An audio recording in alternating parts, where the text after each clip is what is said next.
Fala galera, beleza? Quadrinheiro velho, e hoje é Batman Day, velho, cara. E nesse Batman Day eu vou fazer um negócio diferente aí. Tá cheio de gente já colocando uns conteúdos muito fodas, muito legais, que entram em detalhes, guia de leitura, falando a história do personagem, mais um monte de coisa. O que eu vou contar aqui é a minha experiência, né? Esse é um canal de opinião, então eu vou falar um pouco sobre a minha experiência de como foi conhecer o personagem e como ele evoluiu na minha vida. Então fica aí até o final, porque tem uns insights muito legais e pode ser que você se identifique com isso. Bora!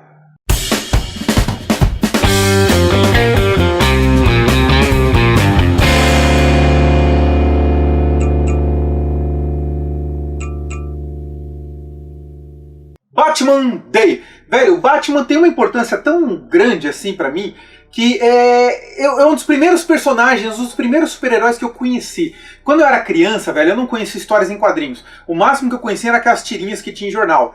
Vamos pensar aí, sei lá, começo dos anos 80, eu sou de 76, então eu acho que ali, quando eu já tinha meus 5 anos, eu já tinha uma percepção de coisas que eu gostava e de coisas que eu não gostava. E sempre me chamou a atenção o desenho dos Super Amigos, que passava aí de manhã na televisão. Eu não lembro se era só no fim de semana, dia de semana, não me puxa pela memória, eu não fiz pesquisa pra gente conversar, eu simplesmente tô vindo aqui e contando pra vocês uma experiência, tá? E antes de qualquer coisa, se você chegou aqui no canal agora, seja muito bem-vindo a esse canal do Quadrinheiro Velho, onde a gente fala sobre super-heróis, cinema, seriados, tudo ligado a esse mundo pop e geek, com unboxings e mais um monte de coisa. Eu respondo a maioria dos comentários. Antigamente essa frase era: eu respondo todos os comentários, mas aumentou muito a quantidade de comentários, então eu respondo os mais relevantes, né? Mas eu ainda respondo a maioria. Bora lá?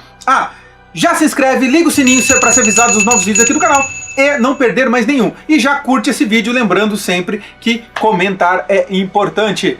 Bora lá! Quando eu conheci o Batman no desenho dos Super Amigos, ele ainda era aquele Batman legal, divertido, amigão, o Robin, amigão dele, era amigão do Super-Homem, era todo mundo amigo, né? Por isso que era Super Amigos. E por conta desse negócio dos Super Amigos e tal, eu comecei a me interessar um pouco mais por super-heróis. E junto havia o desenho animado do Homem-Aranha, né? Que tinha os amigos lá e tal. Um dos primeiros que eu conheci foi o dele solo. Pouco junto, eu acho que meio concomitante ali, já tinha os desenhos animados da Marvel, né? Que tinha Thor, tinha do Hulk, tinha do Capitão América, tinha do Homem de Ferro.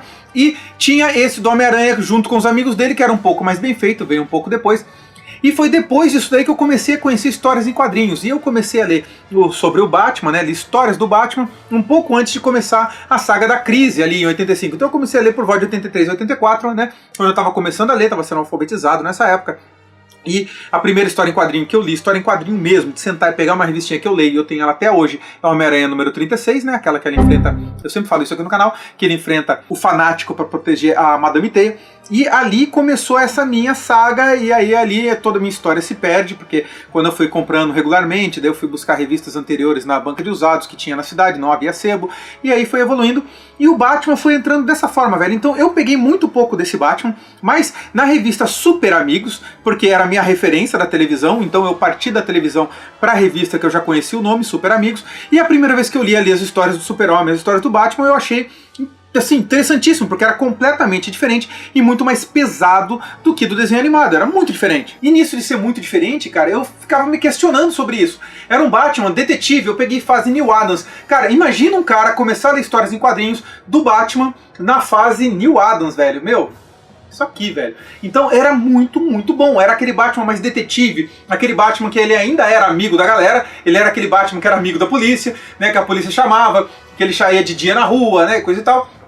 Mas ele era um Batman já que tinha histórias de detetive muito bem feitas. Eu sempre adorei detetives, velho. Histórias de detetive, de espião, pra mim, estão entre as mais legais do mundo. Não é à toa que eu gosto tanto de 007, não é à toa que eu amo Sherlock Holmes. E o Batman teve essa evolução toda, ele foi se desenvolvendo, cada vez mais soturno, até que veio Crise. E no final de Crise, o que chega nas bancas?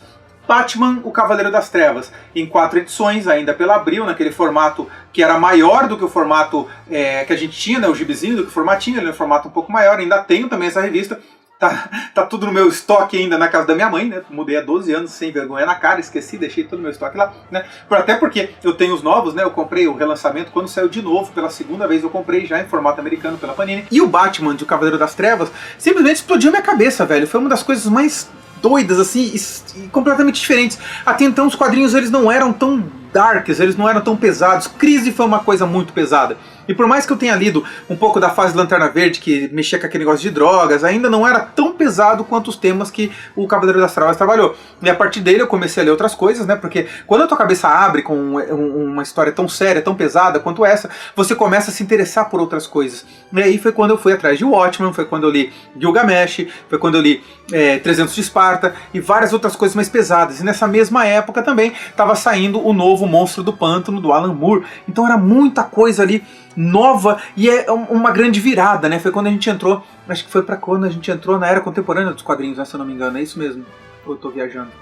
É isso mesmo, é quando a gente entrou na era moderna, na era contemporânea dos quadrinhos, e ali todas as histórias foram mudando, né? Depois de Crise, as histórias foram ficando mais densas, né? Mais pesadas, né?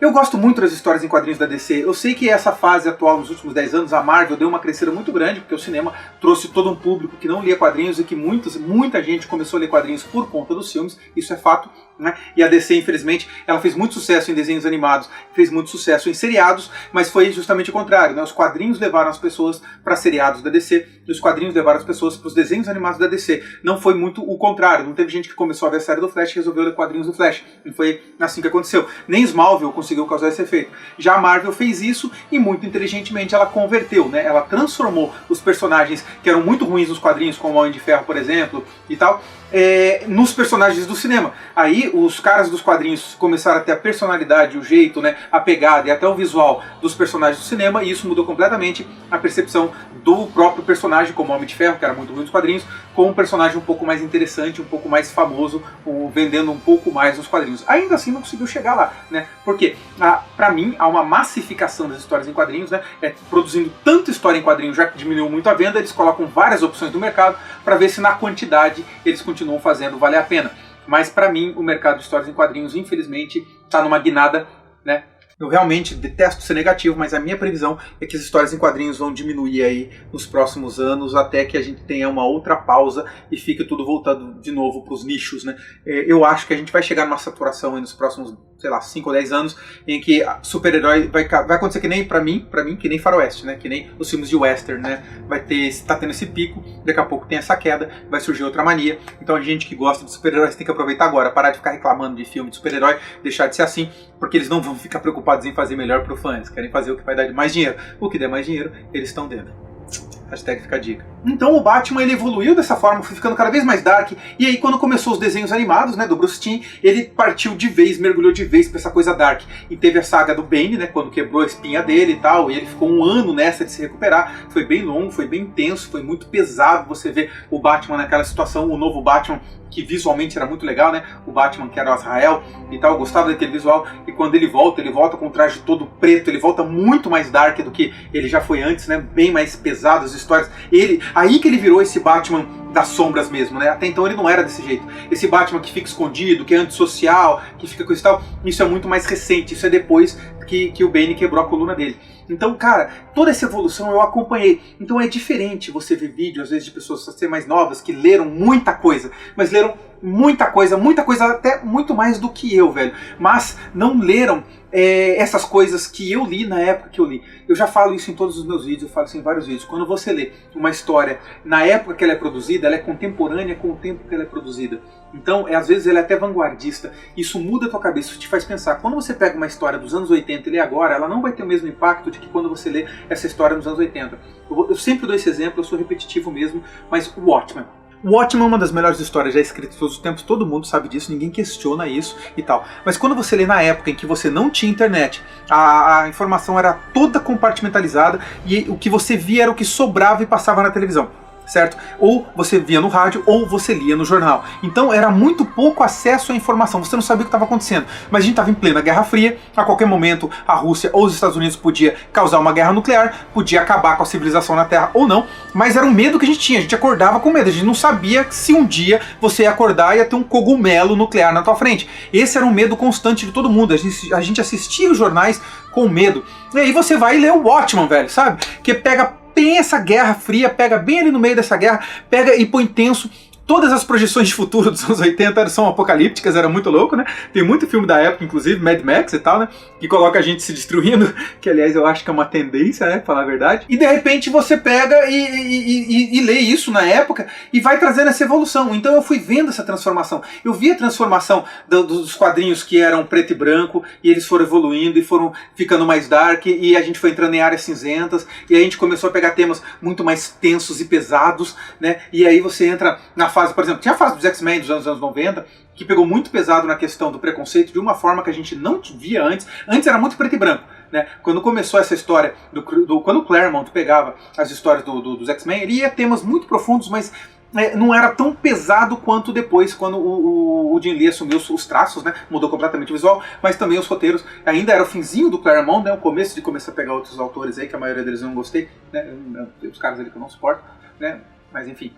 E com o Batman não foi muito diferente, não. Ele teve essa evolução, ele teve problemas, ele teve fases de histórias baixas, horríveis, né? Mas ele foi evoluindo, né? Ele foi deixando de ser aquele cara solitário, ele foi fazendo mais parte da Liga, sempre aquela coisa solitária, aquele cara, né? Por exemplo, teve aquela fase em que ele criou o Irmão Olho lá, né, e tal, que ele observava todo mundo, e aí ele criou formas de matar todos os personagens, se defender de todos os heróis da Liga, e isso botou a Liga contra ele, e causou uma crise. Então, tem vários momentos, assim, muito, muito importantes, em que o Batman é extremamente essencial, e são poucos personagens que têm esse background, que têm esse poder, que pegou aí na cultura popular, ao ponto de se tornar... Olha que interessante que eu vou falar aqui. O ano passado foi 80 anos do Superman. O Superman tem uma importância para a indústria dos quadrinhos muito maior, mas muito maior do que o Batman. Não tem como se comparar. Embora o Batman seja vanguardista em suas histórias, e ele tem uma pegada mais atrativa ao público, tem histórias muito melhores, pelo menos na minha percepção é assim, o Super-Homem tem uma importância muito maior, porque se não houvesse ele, se não tivesse sido criado o primeiro super-herói, a gente não teria Batman, a gente não teria mais ninguém.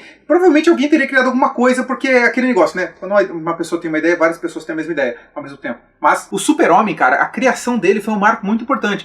E o ano passado nós não tivemos toda essa valorização da importância que o Super-Homem tem para a indústria dos quadrinhos. E esse ano o Batman, como é um personagem muito mais comercial, tá tendo tudo isso. Nós temos uma Batman Expo em São Paulo que tá incrível, vou deixar o link aqui no i, se caso você quiser saber como é que tá. Se você é de longe, não vai vir pra cá, de repente você já mata um pouquinho da curiosidade. E se você é da região, quer saber se vale a pena, assiste aqui também. Mas é muito interessante o seguinte, essa exposição do Batman tá incrível, maravilhosa e tudo, mas ela é pro cara que lê quadrinhos. Isso é o mais legal, cara. Quem gosta de quadrinhos vai ficar... Meu, é muita referência, é muita referência. Tem referência a coisas ali que você não imagina que vai ter referência, velho. É muito legal. Fora as edições originais, né, tudo... Meu, você vai ver na tua frente as edições originais, sabe, verdadeiras, da época, sabe, com atestado de autenticação e qualidade, nível de qualidade, é muito legal. Fora que tem um Batmóvel original da série, original mesmo, tipo, ele veio dos Estados Unidos, não é uma réplica feita no Brasil. Tem dois lá, tem um do lado de fora que é réplica e tem um lá de dentro que é original. Então você vai ver algumas coisas muito legais nessa exposição.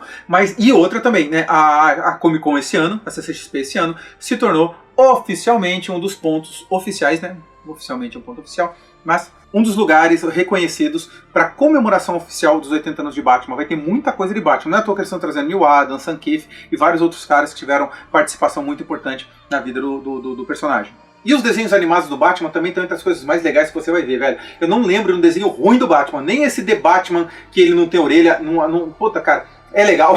E tem um outro mais recente, que é um meio 3D assim dele, que é muito legal também. E um dos que eu mais gosto, além desse do Bruce Timm, que tá aqui em algum lugar. Cadê? Tá aqui, do Batman. Esse aqui, velho. Eu adoro esse desenho aqui. Pra mim, isso aqui é um marco sem igual no Batman. Eu adoro.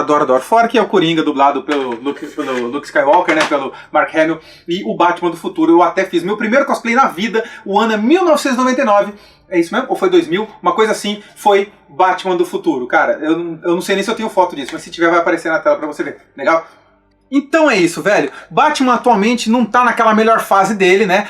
Infelizmente, é muita gente escrevendo Batman, então acho que nisso acaba perdendo um pouco. Mas eu quero saber a tua experiência com Batman. Como é que é o nível de importância do Batman na tua vida? Inclusive, aproveitando, eu fiz até a assinatura da Panini aí do Batman, né? Se você quiser aproveitar, tem até, não é meu, tá? É um cupom de desconto que eles estão fazendo na assinatura. As assinaturas agora são individuais. Por exemplo, eu assinei só Batman e só Super-Homem, né? Mas dá pra você assinar qualquer uma das revistas Marvel e DC, só a revista, velho. Eu tô de careta, porque eu não queria pegar o pacote inteiro. Se pegar o pacote inteiro da Marvel, vem muita coisa que não é legal. Eu assinei Batman, Superman e Homem-Aranha, que são os que mais me interessam. Mesmo nessa fase do Super-Homem que tá meio ruinzinha, né? Batman, não sei como tá, não tô acompanhando, mas Superman eu comecei a acompanhar, mas eu falei, cara, eu quero ver o que vai dar. E Homem-Aranha, que eu adoro, então não tem jeito, não vou deixar de assinar. Mas o Batman tem uma importância muito grande pra mim por conta disso. É um dos personagens que eu mais gosto. Eu não lembro de ter lido histórias ruins, horrorosas. Eu não gostei, por exemplo, da fase Corporação Batman, né? Que é quando ele voltou, né? Que teve um momento que o Batman morreu, o Darkseid mata o Batman, e ele não morreu, ele foi enviado pro passado, e aí ele foi dando saltos temporais em direção ao presente, e acontece algumas coisas no passado que fazem parecer que ele criou ele mesmo, que ele tá na raiz da origem da família Wayne, que tudo tá ligado a morcego. E isso é uma coisa que eu acho péssima, porque as pessoas querem dar base pra tudo, querem dar origem pra tudo, tudo tem que ter um passado, e às vezes a gente não quer saber disso. Eu sou um cara que vem de uma época que a gente não se interessava por isso, a gente queria saber aquela aventura, não precisava falar de onde veio, por que ele é assim, o perfil psicológico e 10, 50 camadas de cebola em cima da mente da cara. Pra mim isso aí realmente eu acho que é desnecessário, eu quero ler uma boa história. E às vezes as boas histórias estão no presente, não estão em ficar contando origem, não precisa. Acho que das mais recentes, Batman Eterno, que era uma edição que foi 52, né? Foi uma por semana, assim, aqui no Brasil. Achei que foi super legal. É uma história boa, eu gosto dela. E das clássicas, vai ler o Longo Dia das Bruxas. Não vou ficar cantando em cima do Cavaleiro das Trevas, porque você já sabe, você já deve ter lido. Batman 1, você já deve ter visto também. A Corte das Corujas, A Noite das Corujas, que é uma continuação da outra, é muito legal. Muito embora seja 952, é uma coisa boa, 952. Rush, uma das melhores coisas do Batman que você vai ler, né? O Batman Rush, que é sussurro, é uma das coisas mais legais também que você vai ver. Vai ler do Batman. Que mais? Morte em Família, clássico, tem que ler. Meu, tem muita coisa. Mas agora só assim, cara, e do Neil Adams? Neil Adams, qualquer coisa que você lê do Neil Adams é bom, sabe? Ou fase legal, velho, que ele teve. Então, assim, é engraçado isso, né? Houve uma época que tudo que você lia era legal, você se divertia. Anos 70, começo dos anos 80, ele era legal. A partir dos anos 90, ali, meio dos anos 90 pra frente, até agora, cara, esses últimos, sei lá, 20, 25 anos, são sagas, são momentos. Tudo virou saga, tudo virou épico, tudo ficou grandioso, e eu acho que isso perde demais. Personagens como Batman são legais, atuando em Gotham, coisa pequena, ele enfrentando o bandido do tamanho dele, né? Que nem você pegar o Super-Homem. O Super-Homem tem que pegar bandidos do tamanho dele, né? O Homem-Aranha, bandido do tamanho dele. É uma coisa que fica muito esquisita em Vingadores, né? Você vê como é que você vai colocar, sei lá, um Gavião Arqueiro, uma Viúva Negra pra enfrentar o Thanos, velho? É uma coisa que não tem sentido, né? Lógico, tem que botar um Thor, né? Você não vai botar um Homem-Aranha, você vai botar um Thor, você vai botar um Homem de Ferro junto com o Thor. O Capitão América já é um negócio que fica meio deslocado, o Thanos faz um peteleco nele ali, sabe? Então, é muito roteirismo pra coisa funcionar. E tudo bem, histórias em quadrinhos. A gente ama. Pronto. Gostou do vídeo? Curte, compartilha, chama seus amigos pra conhecer o canal do Quadrilheiro Velho, já manda pra galera. Vai começar um clube exclusivo do Quadrilheiro Velho, fica ligado aí. E vou começar a fazer uns sorteios bem legais aí no Instagram. Instagram, cara, vai começar a ter sorteios bem legais. Vai ter sorteio pra StarCon em São Paulo, vai ter sorteio de alguns itens. E depois que o clube começar, sorteio é só pro clube, só exclusivo. Aí não tem jeito, né, velho? Porque tem que prestigiar a galera que é os tais super fãs aí do canal, a galera que realmente gosta aí do Quadrilheiro Velho e quer acompanhar. Legal? Sugestões de tema, manda pra mim. Estarei na Comic Con, vou estar lá pela Trig, né? A Trig tá lançando um cartão muito legal, que é o cartão do Coringa, esse que você tá vendo aqui. Eu super recomendo. Por quê? Porque te dá 20% de desconto e a Trig, velho. Cara, são os cartões mais lindos que você vai ver, na boa, desculpa, eu gosto muito dos cartões da Trig. Depois eu falo mais sobre eles lá no Instagram. Se quiser saber, passa lá. Um grande abraço, até o próximo vídeo. Valeu!